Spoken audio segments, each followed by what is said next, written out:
Today, inspired by the real case of Ronald Edwin Hunkeler, the 13-year-old boy whose possession in 1949 shocked the world and gave rise to the classic The Exorcist, based on documented accounts. The spiritualist aunt who introduced him to the Ouija board, her sudden death, the poltergeist phenomenon, bit the scratches on his body, the infernal voices, and the grueling exorcisms performed by Jesuit priests in Maryland and St. Louis. In the real events, the aunt died of multiple sclerosis. She slipped on the stairs after glimpsing the entity that had been released, falling as the first sacrifice.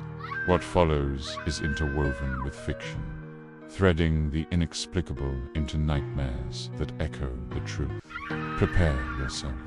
This is the Shadow Unbound. The beginning, the call of the board in a modest house in Cottage City, Maryland. During the bitter winter of 1948, lived Ronald Hunkeler, an ordinary 13-year-old boy with curious eyes and an imagination dancing along the edges of the forbidden. His Aunt Harriet, an eccentric woman with graying hair and trembling hands, was his closest companion. A devoted spiritualist, she viewed the world beyond the veil as a mystical playground. "The spirit is like a river, Ronnie," she would whisper. "All it needs is a bridge to cross." One night, beneath the flickering glow of a single lamp, Harriet unwrapped an old Ouija board, inherited through a lineage of mediums. The letters carved into the dark wood seemed to pulse, and the planchette, yellowed ivory, slid as if alive. "Let's speak with those who have passed," she said, smiling in a way that never reached her eyes. Fascinated, Ronald placed his fingers on the planchette beside hers. They asked about the future, about family secrets.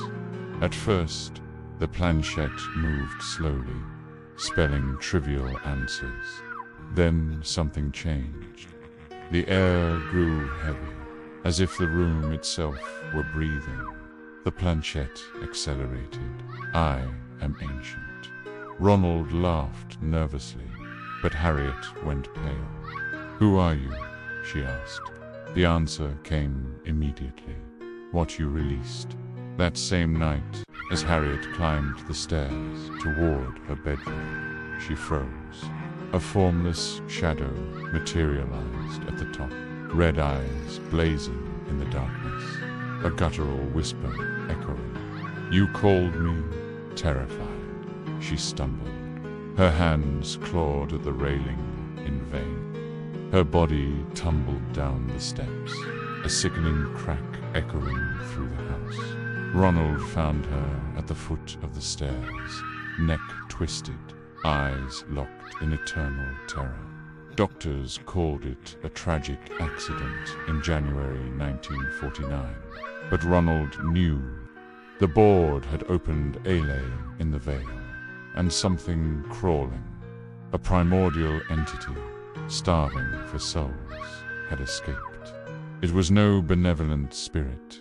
It was an ancient shadow, a demon that fed on family bonds, using his aunt as a bridge. Her death was not the end. It was the beginning of the hunger. The middle, the hunger of the shadow days after the funeral. The Hunkeler home became a labyrinth of horrors. Ronald awoke to scratching sounds inside the walls, like sharp nails scraping wood. "It's just the wind," his mother insisted. But Ronald saw the marks, deep grooves, forming words in archaic Latin. "E-X-I leave." Furniture trembled on its own. A chair hurled itself across the room, shattering a window. At night, voices echoed from Ronald's throat, deep guttural, speaking dead languages he had never learned. "What was released," the voice growled. and your aunt was the initial price.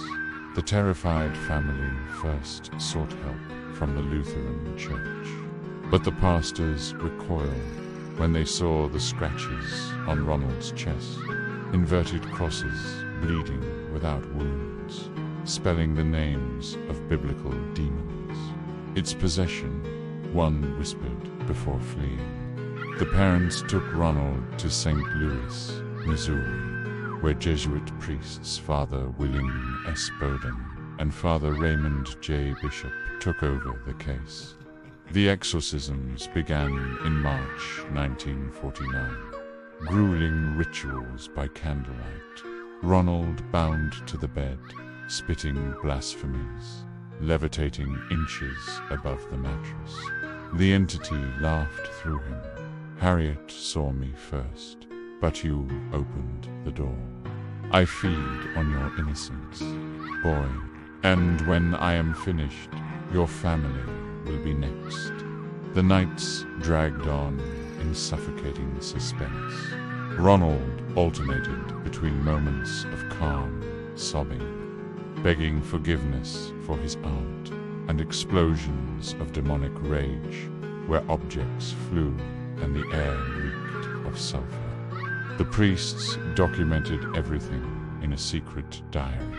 The shadow reveals itself in fragments, black eyes in the mirror, whispers promising forbidden knowledge. The entity confessed its origin, a force imprisoned for centuries within boards like that one, released when Harriet and Ronald ignored the warnings. Each exorcism was a battle. Ronald vomited black bile. The priests felt invisible claws scraping at their souls. The question loomed: would Ronald be the next sacrifice, or would the shadow spread beyond the family? The end. The echo of release after 28 days of torment on a rain-soaked April night. The climax arrived. Bound to the bed in the Jesuit hospital, Ronald arched his body at an impossible angle, screaming in a voice that echoed like 1,000 souls. I am Legion, and I return. Father Bowden, sweat streaming down his face, spoke the final words of the ritual. In the name of Christ, depart. Thunder roared outside the window. Ronald collapsed, motionless. When he awoke, he was himself again. Clear eyes, gentle voice. It's gone, he whispered, exhausted. The priests declared victory. The entity had been expelled. But terror does not always end with dawn. Years later, Ronald, now an ordinary man, married, working at NASA, occasionally heard whispers in the wind. He dreamed of Aunt Harriet, not as the kind woman he remembered, but as a spectral figure murmuring, I was the beginning, but you are the eternal gateway. The entity had not died. It had only retreated, waiting for another call. And on dark nights, Ronald swore he saw the Ouija board in his nightmares, the planchette moving on its own, spelling, I will return.